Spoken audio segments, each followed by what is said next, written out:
Hello, this is Charles1K92, and today is day 3 of the Metal Gear Solid 5 countdown. 3 more days to go, people, just 3 days. So, I've decided that for day 3, that we get to know the guy that runs Diamond Dogs and Mother Base. And the guy is called Big Boss, which is his code name. His previous names have been Snake, and his real name is Jack. So we're going to learn a little bit more about Jack and who he kind of is. So to get a proper sense and how he first appeared was this. Big Boss was first mentioned, seen, heard about in a game called Metal Gear. And this was the very first Metal Gear game in the whole series. And he was in charge of the Foxhound unit, and he also trained the legendary hero known as Solid Snake. So yeah, he was in the very beginning of the game, and he was the first antagonist of the series, and he's being mentioned in every other Metal Gear game, and we have been playing him since MGS 3. So he has been the bad guy since Metal Gear 2, and say throughout the whole series, besides Metal Gear Solid 3, Portable Ops, Peace Walker, Ground Zeroes, and for Phantom Pain, well, we see him become the hero. Well, not become the hero, but we see him go from a hero to the villain. So in MGS 3, we actually get to play Jack. And the first call sign name that he's given, or code name, is that of Naked Snake. The meaning behind the term of Naked Snake is the fact that when he started both the Virtuous and Operation Snake Eater, he went in without really any sort of weaponry besides his tranquilizer gun. But in Operation Snake Eater, all he had was his knife, and anything that he found out on the field, he later on equipped. So that's where Naked Snake came from. The title of Big Boss was given to him in another way. After he completed his Operation Snake Eater mission, where his mission was to kill the colonel of the GRU soldiers, which was Colonel Volgin, and also to kill his mentor, the Boss, who defected to the Soviet Union after the Virtuous mission. He was given the title, but he never truly accepted it because he felt he felt kind of not ready to be the boss's successor. So he kept the code name Naked Snake, or Snake for anyone who wanted to just call him Snake. So he responded to that name only. He later, after the events of MGS 3, he retired from Fox and wanted to kind of lead a somewhat normal life in doing hunting and scouting training for, people who want to learn scouting and hunting, I'm going to guess.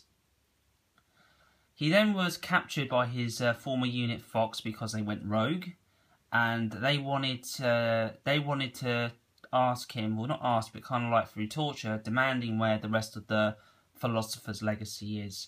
The Philosopher's Legacy is is a massive cache of funds of the people who ran the world during the last Second World War, or the end of the Second World War. So they controlled pretty much everything. And their legacy is the amount of cash that they had stored around the world.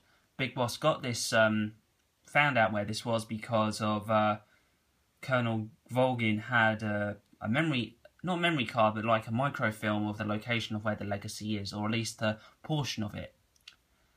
So the Fox unit were kind of like hoping that Snake would know where it was, but he didn't know where it was, so that's that. He stopped their little insurrection, and after this he founded, alongside with Zero, the commanding officer, or not his commanding officer, but his friend. So it was Zero, Snake, Paramedic, Sigint, Ocelot and Eva who all founded the Patriots. And Snake himself founded the Foxhound unit, which Solid Snake was a part of. At some particular point, he and Zero started to have a bit of a fallout because Zero took a bit of his DNA and wanted to clone Big Boss. So Of course, going against what Big Boss didn't want to really be cloned, so he decided to leave the Patriots, leave Foxhound, and start up his own military unit somewhere else, which later became the Militaires Sans Frontières, MSF. During this time of being an MSF commander, he done many missions for different countries and different governments, and later became very well known in the military world, or the Black Ops world. He then came into contact with Benedict Kazuhira Miller, who was leading a rebel assault against a foreign country, but the foreign country enlisted Snake's services, and he kind of whooped Miller's ass. Miller then was recruited by Big Boss and became second in command of MSF. The Peace Walker incident happened in the 1970s, and Big Boss's military was used in this incident. They were given a new base to where they could house their soldiers, equipment and weapons, and the base was developed into what I talked about yesterday. But Big Boss loses this base, and well, he loses this base through the events of Ground Zeroes, so now he has to start again in with Diamond Dogs, and that's pretty much it, really, considering how we've gotten this far. So between Ground Zeroes and Phantom Pain, we know that he's going to descend into being the villain. And in MGS 3, we played as the good guy all the way up until this point. But we're going to time skip now to MGS 4. So after the events of, it's going to be crazy, well, not crazy, but weird what I'm going to say. After the events of Metal Gear 2, Big Boss was very badly injured. His body was recovered by Zero and the Patriots, and was kind of stored on ice. So he's been in cryogenic frozen for years in between Metal Gear 2 to Metal Gear Solid 4. This isn't to be confused with Metal Gear Solid 2 because Solid is reference to Solid Snake. So you guys would understand if you did if you were to take a bit of a look at his history. So Big Boss has been on ice for quite a while.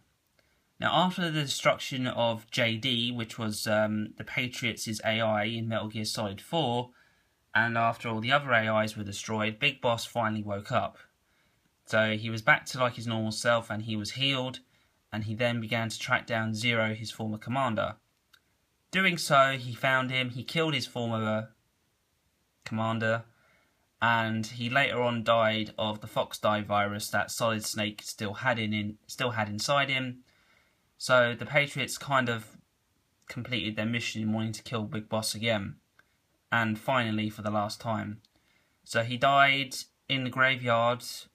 Well, he dies at a graveyard next to the boss's tombstone, should we say? And yeah, so he's had a bit of a, not say traumatic life, but kind of a well-experienced one. So it's a bit, I really don't know what to say really about this guy. After that considering that one, he's a badass, and two, we get to see a hero fall from his graces of being one to the villain. And in Phantom Pain, we will be seeing this. So, pretty much, yeah, that's pretty much it, really. So, I hope you enjoyed the Day 3 countdown video. And tomorrow, we'll be talking about the Les Enfants Terribles project, which gave birth to, I believe... Oh, where is it? I can't find it. I must have closed it. Well, it gives birth to Solid and Liquid and Solid as Snake from the whole thing. So we won't go into this today. This will be on Day 2's video.